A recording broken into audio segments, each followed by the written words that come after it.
പറ്റുന്നില്ല. പക്ഷെങ്കിലും ഞങ്ങൾ ഇന്നത്തെ ഏറ്റവും വലിയൊരു സന്തോഷം എന്ന് പറഞ്ഞത് ഈ ഒരു നിമിഷമാണ്. ഈ മോളുടെ മനസ്സ് ഒന്നും പറയല്ലോ. അവൻ എന്നെ ഇട്ടിട്ട് പോയെങ്കിലേ ഉള്ളൂ എനിക്ക് അവനില്ലാണ്ട് പറ്റത്തില്ല. എന്റെ എല്ലാം എന്റെ എല്ലാം എല്ലാം അല്ലേ എന്റെ ചേരത്ത്. എല്ലാവർക്കും നമസ്കാരം. എനിക്കും ഉണ്ടായിരുന്നിടെ ഒരു പ്രണയം ചാണകം ചവിട്ടിയ അവസ്ഥയായിരുന്നുള്ള കാര്യം പറയാലോ. അതൊക്കെ ഒരു കാലം, ആ കാലമൊക്കെ ഒരു കാലം. സൂപ്പർ. കാണുന്നുണ്ടെങ്കിൽ ഒന്ന് കമന്റ് ചെയ്തേക്കോ. എന്നാ പ്രണയമായിരുന്നു, എന്റെയൊക്കെ പ്രണയമായിരുന്നു പ്രണയം. അയ്യോ, ഇപ്പൊ തന്നെ തൊണ്ട കുരുങ്ങി അതിനെപ്പറ്റിയൊക്കെ ആലോചിച്ചപ്പോൾ. ഓക്കെ, അതല്ല നമ്മുടെ ഇവിടുത്തെ വിഷയം. സത്യം പറഞ്ഞാൽ ഈ ഒരു വീഡിയോ ചെയ്യുന്ന സമയത്ത് ഇവിടെയോ കുറച്ച് സങ്കടം എന്ന് പറയുന്ന ഒരു സാധനം ഈ ഒരു വീഡിയോയിൽ ഉണ്ട്. പക്ഷേ എനിക്കത് സങ്കടമായിട്ട് തോന്നുന്നില്ല. അത് ഒരു പോസിറ്റീവ് മൈൻഡായിട്ട് കാണാൻ മാത്രമല്ല, അതിലെന്തോ ഒരു നല്ലൊരു പോസിറ്റീവ് എനർജി ഉള്ളതായിട്ട് എനിക്ക് പേഴ്സണലി ഫീൽ ചെയ്തിട്ടുണ്ട്. ഒരു ചിരി ഇരിച്ചിരി ബമ്പർ ചിരിയിലെ ഒരു എപ്പിസോഡിൽ യദു ആൻഡ് ജ്യോതിക എന്ന് പറയുന്ന രണ്ടുപേര് വന്നിട്ടുണ്ടായി. ജ്യോതിക പ്രോഗ്രാമിൽ സ്റ്റാൻഡപ്പ് കോമഡിയനായിട്ടൊക്കെ പ്രോഗ്രാം ചെയ്യുന്ന ലേഡിയാണ്.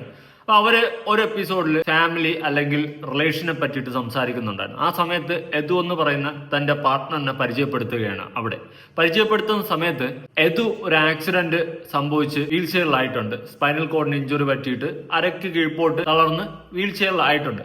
ഇവരുടെ റിലേഷൻ എങ്ങനെയാണെന്ന് ചോദിച്ചു കഴിഞ്ഞാൽ സ്കൂളിൽ പഠിക്കുന്ന സമയത്ത് അറിയാം. എന്നാൽ +2 ഒക്കെ ആയപ്പോൾ ഇവര് റിലേഷനിലോട്ടൊക്കെ ആയി, റിലേഷൻഷിപ്പിലായി. അടിപൊളിയായിട്ട് അവർ പ്രേമിച്ചുകൊണ്ടിരിക്കുന്ന സമയത്ത് വീട്ടിൽ അവതരിപ്പിക്കുന്നു. കല്യാണ ആലോചനയൊക്കെ നടത്തി സെറ്റ് ആവാൻ വേണ്ടിയിട്ടുള്ള പ്ലാനിലായിരുന്നു യദു. എന്നാൽ വീട്ടുകാർക്ക് അത്ര താല്പര്യമില്ല. ആരുടെ വീട്ടുകാർക്ക്? ജ്യോതികയുടെ വീട്ടുകാർക്ക് അത്ര താല്പര്യമൊന്നുമില്ല. എതിർപ്പും കാര്യങ്ങളൊക്കെ ഉണ്ടായിരുന്നു. എന്നാൽ യദുവിന് ഒരു ആക്സിഡന്റ് ഉണ്ടാവുന്നു. തന്റെ അമ്മയും കൊണ്ട് ബൈക്കിൽ പോകുന്ന സമയത്ത് ഓപ്പോസിറ്റ് ഒരു ബസ് വന്ന് ഇടിക്കുന്നു. ആക്സിഡന്റ് ഉണ്ടാവുന്നു. ആ ആക്സിഡന്റിന് ശേഷം യദു കിടപ്പിലാവുകയാണ്. എന്നാൽ ആ ഒരു പോയിന്റിൽ ജ്യോതികയുടെ വീട്ടുകാർ പറയാണ്, ഇനി നീ ഇവനെ കെട്ടിയാൽ മതി. ആ വീട്ടുകാരുടെ ഒരു ക്വാളിറ്റി, ഒരു മൈൻഡ് സെറ്റാണ് എന്നെ അവിടെ ഭയങ്കരമായിട്ട് ആശ്ചര്യപ്പെടുത്തി കളഞ്ഞു. എത്ര വീട്ടുകാർ ഇങ്ങനെ ചിന്തിക്കും എന്നെനിക്കറിയത്തില്ല. എല്ലാവരും ചിന്തിക്കുന്നത് തങ്ങളുടെ മക്കളുടെ സുരക്ഷിതത്വം അല്ലെങ്കിൽ മക്കളുടെ ഭാവി, പ്രത്യേകിച്ച് പെൺമക്കൾ ഉള്ളതെങ്കിൽ പെൺമക്കളെ നല്ലൊരു വീട്ടിലേക്ക് നന്നായിട്ട് നോക്കുന്ന ഒരു പയ്യനോടൊപ്പം കെട്ടിച്ചു വിടാനാണ് എല്ലാ മാതാപിതാക്കളും ആഗ്രഹിക്കുന്നത്. എന്നാൽ ജ്യോതികയുടെ മാതാപിതാക്കൾ ജ്യോതികയെ കെട്ടിച്ചയക്കുന്നത് ആ പയ്യനെ നല്ലോണം നോക്കാൻ വേണ്ടിയിട്ടാണ്. ആ ഒരു സാധനം എൻ്റെ മോനെ, അത് വേറെ ലെവലാണ്. ഇങ്ങനത്തെ ഒരു വീട്ടുകാരെ കിട്ടിയ ജ്യോതിക, നീ ഏറ്റവും ഭാഗ്യം ചെന്നിട്ടുള്ള ഒരു മകളാണെന്ന് ഞാൻ പറയത്തുള്ളൂ. എത്ര വീട്ടുകാർക്ക് ഇങ്ങനെ ചിന്തിക്കാൻ പറ്റുമെന്ന് എനിക്ക് അറിയത്തില്ല. അങ്ങനെ ചിന്തിക്കാൻ പറ്റുന്നവരുണ്ടെങ്കിൽ ഉറപ്പായിട്ട് താഴെ കമന്റ് ചെയ്യാം. എന്തായാലും നമുക്ക് ആ വീഡിയോയിലോട്ട് പോവാം. എന്ത് ചെയ്യുന്നു? ഹോസ്പിറ്റലിലായിരുന്നു. ഹോസ്പിറ്റലിൽ അനസ്തേഷ്യോളജിസ്റ്റ് ആയിരുന്നു. ഇപ്പൊ ഒന്നും ചെയ്യുന്നില്ല. ഇപ്പൊ ഒരു ആക്സിഡന്റ് പറ്റിയിട്ടിരിക്കാം. കഴിഞ്ഞ വർഷം ഞാൻ വന്നപ്പോഴേ ആയിരുന്നു. ഇപ്പം ഒന്നും ചെയ്യുന്നില്ല വീട്ടിൽ. ആക്സിഡന്റ് ഒരു പ്രൈവറ്റ് ബസ് വന്ന് ഇടിച്ചതാ. എന്നിട്ട് സ്പൈനൽ കോഡ് ഇഞ്ചുറി പറ്റിയേക്കുക. സ്പൈനൽ കോഡ് ഇഞ്ചുറി പറ്റിയിരിക്കുക. അതിന്റെ ട്രീറ്റ്മെന്റിൽ വല്ലതാണോ? ട്രീറ്റ്മെന്റിലാണ്. നെഞ്ചിന് താഴോട്ട് പാലീസറാണ്. നെഞ്ചിന് താഴോട്ട് തളർന്ന് കിടപ്പിലാണ് എന്നുള്ള സെറ്റപ്പിലാണ്. വീൽ ചെയറിലാണ് യദുവിനെ കൊണ്ടുവരുന്നതും അവർ നടക്കുന്നതും ഒക്കെ. സത്യം പറഞ്ഞാൽ ഞാൻ യദുവിന്റെ പ്രൊഫൈൽ ഇൻസ്റ്റാഗ്രാമിൽ കയറി നോക്കിയ സമയത്ത് കുറച്ച് മൊമെന്റ്സ് ഒക്കെ അവർ ഷെയർ ചെയ്തിട്ടുണ്ട്. നല്ല രസമുണ്ട് കേട്ടോ കാണാൻ. ആ ഒരു കാര്യങ്ങളൊക്കെ ഫോട്ടോസൊക്കെ കണ്ടപ്പം എനിക്ക് സത്യം പറഞ്ഞാൽ സന്തോഷമാണ് തോന്നിയത്. പ്രത്യേകിച്ച് അവർ ഈ ഒരു പ്രോഗ്രാമിൽ മാത്രം വന്നിട്ടല്ല ചിരിച്ചു കളിച്ച് നിൽക്കുന്നത്. റിയൽ ലൈഫിലും ബേർഡ് സിറ്റുവേഷൻ ജീവിതത്തിൽ ഉണ്ടായിട്ടും അതിനെയൊക്കെ തരണം ചെയ്ത് മുന്നോട്ട് ജീവിക്കുന്നുണ്ടെങ്കിൽ അതൊരു ക്വാളിറ്റി ആയിട്ടാണ് ഞാൻ കാണുന്നത്. എനിക്കല്ലെങ്കിലും ഈ വേസ്റ്റ് സിറ്റുവേഷൻ ഉണ്ടായ ഒരു ജീവിതത്തിൽ നിന്ന് കയറി വരുന്നവരെ കാണുമ്പോൾ എനിക്ക് ഭയങ്കര ഒരു മോട്ടിവേഷനാണ്. പ്രത്യേകിച്ച് ഞാനും അങ്ങനെ കയറി വന്ന ഒരു വ്യക്തി അല്ലെങ്കിൽ വരുന്ന ഒരു വ്യക്തി ആയതുകൊണ്ട് തന്നെ എനിക്ക് അങ്ങനെ കയറി വരുന്നവരെ കാണുമ്പോൾ ഭയങ്കര സന്തോഷമാണ്. പ്രത്യേകിച്ച് അവർക്ക് എന്തെങ്കിലും ആക്സിഡന്റോ അല്ലെങ്കിൽ എന്തെങ്കിലും ദുരന്തം സംഭവിച്ചതിന് ശേഷം എന്തെങ്കിലുമൊക്കെ നഷ്ടപ്പെട്ടതിന് ശേഷം തിരിച്ചൊരു കയറി വരവ് കാണത്തില്ലേ, ഒരു റീ എൻട്രി, ഒരു മാസ് എൻട്രി പോലെ. ആ സാധനം കാണുമ്പോൾ എനിക്ക് ഭയങ്കര ഹാപ്പിനെസ് ആണ്, ഒരു വല്ലാത്ത സന്തോഷമാണ് എൻ്റെ മനസ്സിൽ. യദുവിന്റെ ഈ ഒരു വീഡിയോ കാണുന്ന സമയത്തും എനിക്ക് അതൊക്കെ തന്നെയാണ് ഉണ്ടായിട്ടുള്ളത്. എന്നാലും ബാക്കിയായിട്ട് നോക്കാം. പറയാൻ പറ്റില്ല. അപ്പൊ നിങ്ങളുടെ പ്രണയമാണെന്നേ ഉള്ളൂ അതോ എൻഗേജ്മെന്റ് വെച്ചേക്കുവാ? ഈ ആക്സിഡന്റ് മുന്നേ വരെ അങ്ങനെ അത്ര സമ്മതിച്ചില്ല. പക്ഷെ ആക്സിഡന്റ് കഴിഞ്ഞതിന് ശേഷം വീട്ടുകാരൊക്കെ സമ്മതിച്ചു. ആക്സിഡന്റ് മുമ്പിൽ നിങ്ങളുടെ പ്രണയം സമ്മതിച്ചില്ല. ഒക്കെ ഉണ്ടായിരുന്നു. പക്ഷെ ആക്സിഡന്റ് കഴിഞ്ഞ ഇതാണ് മക്കളെ വീട്ടുകാർ. ആക്സിഡന്റിന് ശേഷം സമ്മതിച്ചു. അതിനു മുന്നേ അവൻ നേരെ ഇരുന്നപ്പം സമ്മതിച്ചില്ല. ആ ആശാന് കുറച്ച് ഫിസിക്കലി പ്രശ്നങ്ങൾ പറ്റിയപ്പോൾ ഇനി നീ അവനെ കെട്ടിയാൽ മതി, ഇനി നീ ഒക്കെയാണ്. അത് വീട്ടുകാരുടെ ഒരു ക്വാളിറ്റി തന്നെയാണ് കേട്ടോ. ജ്യോതിക, നിന്റെ വീട്ടുകാരെ മുത്ത. ഞാൻ ഉള്ള കാര്യം ഓപ്പൺ ആയിട്ട് പറയാം. ഇങ്ങനത്തെ ഒരു വീട്ടുകാരെ കിട്ടിയ നീയാണ് ഏറ്റവും ഭാഗ്യം ചെന്ന ഒരു മകളായിട്ട് ഞാൻ കാണുന്നത്. ഞാൻ ഇങ്ങനെ ഒരു വീട്ടുകാരെ സത്യം പറഞ്ഞാൽ എൻ്റെ ലൈഫിൽ ഇന്നവരെ കണ്ടിട്ടില്ല, കേട്ടിട്ടുമില്ല. അങ്ങനെ ഉണ്ടെങ്കിൽ നല്ലതായിരിക്കട്ടെ, അങ്ങനെ ആവട്ടെ. അങ്ങനെ ഇല്ലെങ്കിൽ അങ്ങനെ ആവട്ടെ, ഇത് തന്നെയാണ് പറയാനുള്ളത്. എന്തായാലും ബാക്കി നമ്മുടെ സ്റ്റാൻഡപ്പ് ജഡ്ജി ഉണ്ടെന്ന് തോന്നുന്നു. ഇതെന്താ കാര്യം എന്നുള്ള അറിഞ്ഞിട്ട് പോയി. അതെ, അതെന്താ സമ്മതിക്കാണ്ടിരുന്നേ? അല്ല, ലവ് മാരേജ് ആണല്ലോ. അപ്പം അല്ല, ലവ് ആണല്ലോ. അപ്പം അച്ചാച്ചന് എന്തോ ഫസ്റ്റ് കുറച്ച് എന്തൊക്കെ എല്ലാ വീട്ടിലും കാണുമല്ലോ. ഫസ്റ്റ് സമ്മതിക്കത്തില്ല, പക്ഷെ എപ്പോഴെങ്കിലും ഒക്കെ സമ്മതിക്കുമെന്ന് അറിയായിരുന്നു. പക്ഷെ ആക്സിഡന്റ് പറ്റി കഴിഞ്ഞപ്പോഴത്തേന് ഇപ്പൊ എന്നെക്കാട്ടിന് ഇഷ്ടം എന്റെ വീട്ടുകാർക്ക് അതിന്. പക്ഷെ ഞാനിവിടെ ജ്യോതികയില് മനസ്സിലാക്കിയിട്ടുള്ളൊരു കാര്യം, ഇപ്പൊ എന്നെക്കാൾ ഇഷ്ടമാണ് എന്റെ വീട്ടുകാർക്കെന്ന് പറയുന്നുണ്ട്. ഓക്കെ, എങ്കിലും ജ്യോതികയ്ക്ക് ഇഷ്ടത്തിന് കുറവൊന്നുമില്ല, എനിക്കത് മനസ്സിലായി. ചില റിലേഷൻഷിപ്പ് ഉണ്ട്, ഒരു ആക്സിഡന്റ് പറ്റി പയ്യൻ കിടപ്പിലായി, അല്ലെങ്കിൽ പയ്യൻ ഇനി രക്ഷയില്ല, ഇനി റിക്കവറി സ്റ്റേജ് ഇവന് കുറവാണ് എന്നൊക്കെയുള്ള സിറ്റുവേഷൻ വരുമ്പോൾ നിനക്കിനി എന്നെ പഴയതുപോലെ കറങ്ങാൻ കൊണ്ടുപോകാൻ പറ്റത്തില്ലല്ലോടാ, അല്ലെങ്കിൽ നീ ഇനി അങ്ങനെയല്ലടാ, നിനക്കിനി പഴയതുപോലെ നടക്കാൻ പറ്റത്തില്ലല്ലോടാ എന്നൊക്കെ പറഞ്ഞിട്ട് ചില സമയങ്ങളിൽ ഇങ്ങനെ പതുക്കെ പതുക്കെ വലിഞ്ഞു തുടങ്ങിയതിനു ശേഷം ഇല്ലാത്ത കാര്യങ്ങൾ പറഞ്ഞ് വഴക്കുകൾ ഉണ്ടാക്കും. അങ്ങനെ എന്തെങ്കിലുമൊക്കെ വഴക്കുകൾ ഉണ്ടാക്കിയിട്ട് ഈ പയ്യന്റെ വാ കൊണ്ട് പറയിപ്പിക്കും, ഈ റിലേഷൻ നമുക്ക് കണ്ടിന്യൂ ചെയ്യണ്ട, തുടർന്ന് പോകണ്ട എന്നൊക്കെയുള്ള സിറ്റുവേഷനിൽ നമ്മളെ പറയിപ്പിക്കുന്ന രീതിയിലേക്ക് കൊണ്ടെത്തുന്ന ചില റിലേഷൻഷിപ്പ് ഒക്കെ ഉണ്ട്. അങ്ങനത്തെ വേസ്റ്റ് റിലേഷൻഷിപ്പിന്റെ ഇടയിൽ ഇതുപോലത്തെ ഒരു ജം എന്ന് തന്നെ പറയാം, അമ്മാതിരി ഒരു ഡയമണ്ട് സാധനം തന്നെയാണ് ഈ ഒരു റിലേഷൻഷിപ്പായിട്ട് എനിക്ക് മനസ്സിലാക്കാൻ സാധിച്ചിട്ടുള്ളത്. ചില റിലേഷൻ ഉണ്ടേ, വയ്യാതായി കഴിഞ്ഞാൽ അല്ലെങ്കിൽ പിന്നെ രക്ഷയില്ലെന്നായി കഴിഞ്ഞാൽ ഇട്ടിട്ടങ്ങ് പോകും. അവിടെ സ്നേഹിച്ചത് ആ വ്യക്തിയോ അല്ലെങ്കിൽ ആ മനസ്സിനെയോ ഒന്നും അല്ല. ചിലപ്പോൾ ഒരു പക്ഷേ ആ വ്യക്തിയുടെ ഫിസിക്കൽ അപ്പിയറൻസ് ആയിരിക്കാം, അല്ലെങ്കിൽ പണമായിരിക്കാം, എന്തുമായിരിക്കാം. അങ്ങനത്തെ സ്റ്റേജിൽ ഇങ്ങനത്തെ റിലേഷൻഷിപ്പ് എനിക്ക് ഭയങ്കര ഹാപ്പിനെസ് ആണ് ഫീൽ ചെയ്തത്. സത്യം പറഞ്ഞാൽ ഇങ്ങനത്തെ റിലേഷൻഷിപ്പ് ഉണ്ടാടെ എന്ന് വരെ എനിക്ക് തോന്നിപ്പോയി. ഞാനൊക്കെ ഒന്നും പറയാനില്ലടേ ബാക്കി. പക്ഷെ അവരുടെ ഇപ്പൊ രണ്ട് വീട്ടുകാരുടെ സമ്മതത്തെക്കാൾ കൂടുതൽ ഞങ്ങള് ചെട്ടിയിരിക്കുന്നത് അതിലാണ്. കാരണം ഇന്നത്തെ കാലഘട്ടത്തിൽ എന്തെങ്കിലും ഒരു കുഞ്ഞു കാര്യം പറഞ്ഞ് ടോക്സിക് ആണെന്നും പറഞ്ഞിട്ട് എല്ലാവരും ഉപേക്ഷിച്ചു പോണ ഈ കാലഘട്ടത്തിൽ അദ്ദേഹത്തിന് അങ്ങനെ ഒരു സംഭവം ഉണ്ടായിട്ടും താൻ കൂടെ നിന്നതിലാണ് ഇന്നത്തെ കാലത്ത് ടോക്സിക് ആണെന്ന് പറഞ്ഞിട്ട് ഇട്ടെറിഞ്ഞിട്ട് പോകുന്ന റിലേഷൻഷിപ്പിനൊന്നും എനിക്ക് യോജിപ്പില്ല. ഓക്കെ, അതവിടെ നിൽക്കട്ടെ.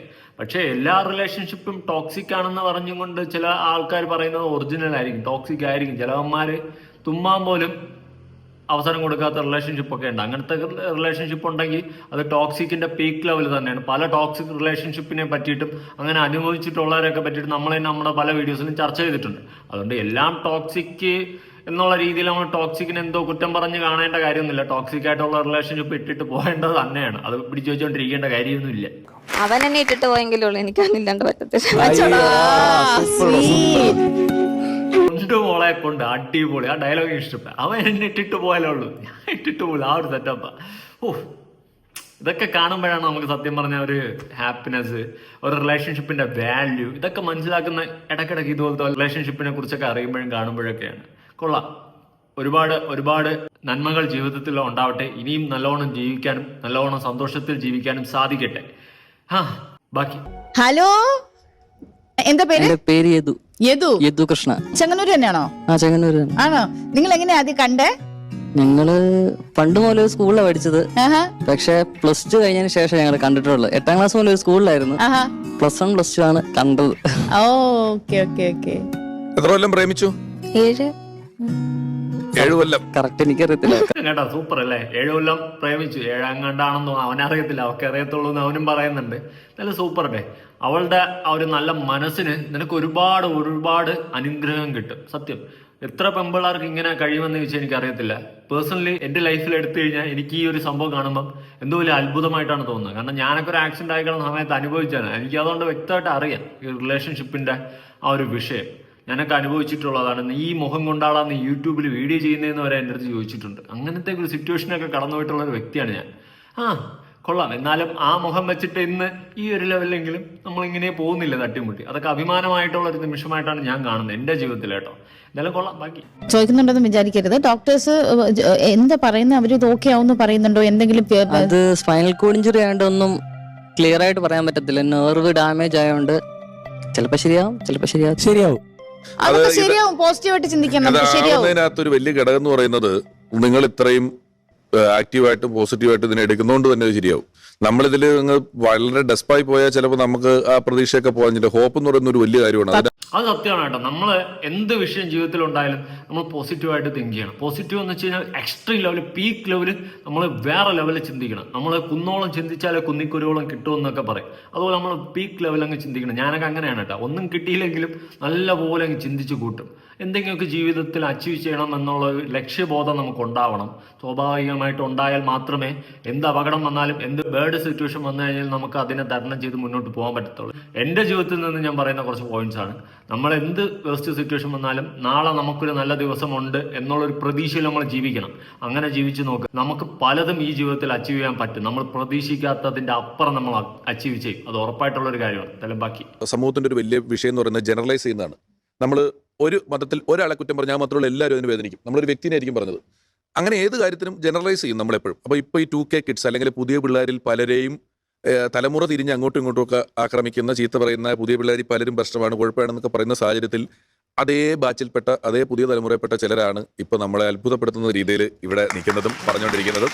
അതൊരു വലിയ കാര്യമാണ്. അവർ അല്ല, നമ്മൾ ഒരാൾ കുറ്റം ചെയ്തെന്ന് വെച്ചിട്ട് ഒരു മൊത്തം സമൂഹത്തിനെയും സമുദായത്തിനെയും നമ്മൾ താഴ്ത്തി കെട്ടുന്ന രീതിയിൽ സംസാരിക്കേണ്ട കാര്യമൊന്നുമില്ല. പിന്നെ 2K കിഡ്സിന്റെ കാര്യത്തിലോട്ട് വരികയാണെങ്കിൽ 2K കിഡ്സ് ഈ നശിച്ച് നാറാണത്തായതിന്റെ ഏറ്റവും വലിയ റീസൺ എന്താ? 90s കിഡ്സ് തന്നെയാണ്, ഇല്ലെന്ന് പറയാൻ പറ്റത്തില്ല. പ്രത്യേകിച്ച് എക്സാമ്പിൾ എടുക്കുകയാണെങ്കിൽ ലഹരിയുടെ കേസ്. ഈ 2K കിഡ്സിന്റെ കയ്യിൽ ലഹരി എത്തുന്നത് എങ്ങനെയാ? ഈ 90s കിഡ്സും 90സിലൊക്കെ 80സിലൊക്കെ ഉള്ളവന്മാർ തന്നെയാണ് അവിടെ കൊണ്ട് ആ പിള്ളേർക്ക് എത്തിച്ചു കൊടുക്കുന്നത്. അതുകൊണ്ട് 2K കിഡ്സിനെ മാത്രം കുറ്റം പറയത്തില്ല. പിന്നെ ഇവര് എന്തോ എന്നുള്ളൊരു ഭാവം, അല്ലെങ്കിൽ നമ്മൾ എന്തോ വലിയ സംഭവം എന്നുള്ള ഒരു ചിന്താഗതി 2K കിഡ്സിന് വന്നു തുടങ്ങി. അത് വന്നു തുടങ്ങിയത് എവിടെ നിന്നാണെന്ന് ചോദിച്ചു കഴിഞ്ഞാൽ ഈ പറഞ്ഞ പോലെ ലഹരിയും അതും ഇതൊക്കെ ഉപയോഗിച്ച് ഞാൻ എന്തോ എന്നുള്ളൊരു സംഭവം സ്വയമേ തോന്നാൻ തുടങ്ങിയിട്ടുണ്ട്. അത് ഉള്ള കാര്യമാണ്. ആ ഒരു വിഷയങ്ങളൊക്കെ തന്നെയാണ് ഇന്ന് സമൂഹം നശിച്ച് നാറാണത്തായിക്കൊണ്ടിരിക്കുന്നത്. അതിലോട്ട് നമ്മൾ പോകുന്നില്ല. പോയി കഴിഞ്ഞാൽ വേറെ ടോപ്പിക്കിലോട്ട് പോകും. ഇനി ഇവരുടെ ഇൻസ്റ്റയിൽ വന്നിട്ടുള്ള ഒരു വീഡിയോ ഞാനൊന്ന് കൊടുക്കാം. എൻ്റെ എല്ലാം എല്ലാം അല്ലേ, എൻ്റെ ചേരത്ത ചെമ്പരുന്തല്ലേ, നിന്റെ കാലിലെ കാണാ പാദസ്വരം ഞാനല്ലേ, നിന്റെ മാറിയിലെ മായാ ചന്ദന പൊട്ടെനിക്കല്ലേ, എൻ്റെ എല്ലാം അല്ലേ, എൻ്റെ ചേലത്ത ചെമ്പരുന്തല്ലേ, നിന്റെ കാലിലെ കാണാ പാദസ്വരം ഞാനല്ലേ, നിന്റെ മാറിയിലെ മായാ ചന്ദന പൊട്ടെനിക്കല്ലേ,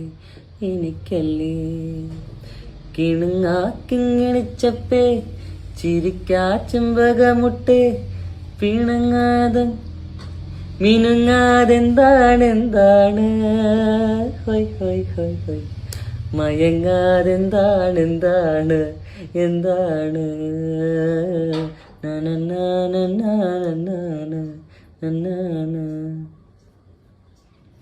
മിന്നാ മിന്നും മോറാരമാ മുത്താരമായി പാടം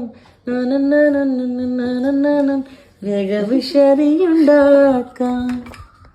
ഇതുപോലെ ഒരുപാട് വീഡിയോസ് അവരെ ഇട്ടിട്ടുണ്ട് അവരുടെ ഇൻസ്റ്റാഗ്രാം പ്രൊഫൈലിലൊക്കെ. എന്നും ഇതുപോലെ സന്തോഷമായിട്ടിരിക്കാൻ സാധിക്കട്ടെ. ഇതിന്റെ അപ്പുറം സന്തോഷമായിട്ടും ഇതിനപ്പുറം നേട്ടങ്ങൾ ഇനി ജീവിതത്തിൽ ഉണ്ടാവട്ടെ എന്ന് ആശംസിച്ചുകൊണ്ട് പ്രണയിക്കുന്നവരെല്ലാവരും തന്റെ പാർട്ട്ണറിന് എന്തെങ്കിലും സംഭവിച്ചു കഴിഞ്ഞാൽ ഇട്ടിട്ട് പോകാണ്ട് ഇതുപോലെ കൂടെ കട്ടയ്ക്ക് നിൽക്കണം. അതായിരിക്കണം പ്രണയം. അല്ലാണ്ട് ഫിസിക്കൽ അപ്പിയറൻസും കുറച്ച് പൈസയും കണ്ട് കൂടെ കൂടുന്നതായിരിക്കരുത് ഒരിക്കലും ഒരു പ്രണയം എന്ന് തന്നെയാണ് എനിക്ക് പറയാനുള്ളത്. എന്തായാലും നിങ്ങളുടെ അഭിപ്രായങ്ങളും കാര്യങ്ങളും ഉറപ്പെടുത്താൻ പുതിയ വീഡിയോ ഇടണം.